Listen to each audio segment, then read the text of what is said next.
প্রীতি শাশুড়ি কি এটা প্রীতির সঙ্গে ঠিক করেছে? আপনারাই বলুন। প্রীতি নিজেই মানতে পারছে না যে তার শাশুড়ি এই কথাগুলো কি করে বলতে পারে। তার ছেলে মেয়ের মধ্যে যে অশান্তিটা হলো, তার অশান্তির পুরো দোষটাই দিয়েছে প্রীতি এবং তার মা বাবার ওপরে।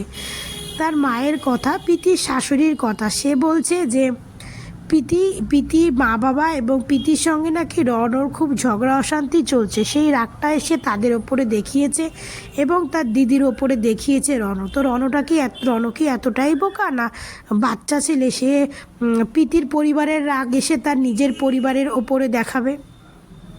আর প্রীতির শাশুড়ি এখন এই কথাগুলো বলছে, সে কি জানে না আজ আমরা প্রীতি এবং তার শাশুড়ি, তার ননদ, তার স্বামী, মানে তার শ্বশুরের সঙ্গে আমরা কত ভালো ভালো ভিডিও দেখেছি।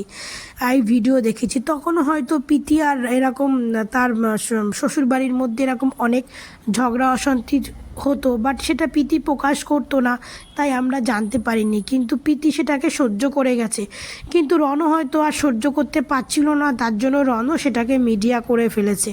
তো এই পুরো দোষটা প্রীতির শাশুড়ি প্রীতির ওপরে দিচ্ছে, যে প্রীতির ফ্যামিলির রাগটা এসে রণ তার নিজের ফ্যামিলির ওপর দেখাচ্ছে। এইটা প্রীতির শাশুড়ির একদমই উচিত হয়নি। যে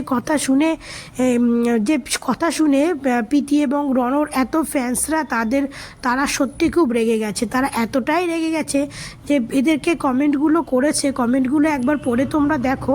এই যে প্রীতির মা শাশুড়িকে এবং প্রীতির ননদকে এই সমস্ত কমেন্টগুলো করছে, এগুলো প্রীতির ফ্যান ফলোয়িংরা এই কমেন্টগুলো করছে। তারা মানতেই পারছে না যে তার শাশুড়ি এত তাড়াতাড়ি মানে ভোল পাল্টে ফেলে সব দোষ প্রীতির ওপরে দিয়ে দিয়েছে।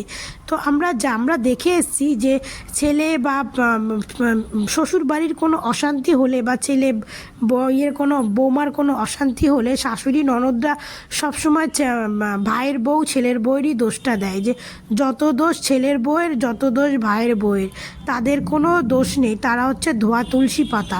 তারা যে এই ননদ আর শাশুড়ি, এরা কিছু কিছু ননদ শাশুড়িরা যে এতটা শয়তান হয় যে তাদের শয়তানির জন্য একটা সুখের সংসারও নষ্ট হয়ে যায়।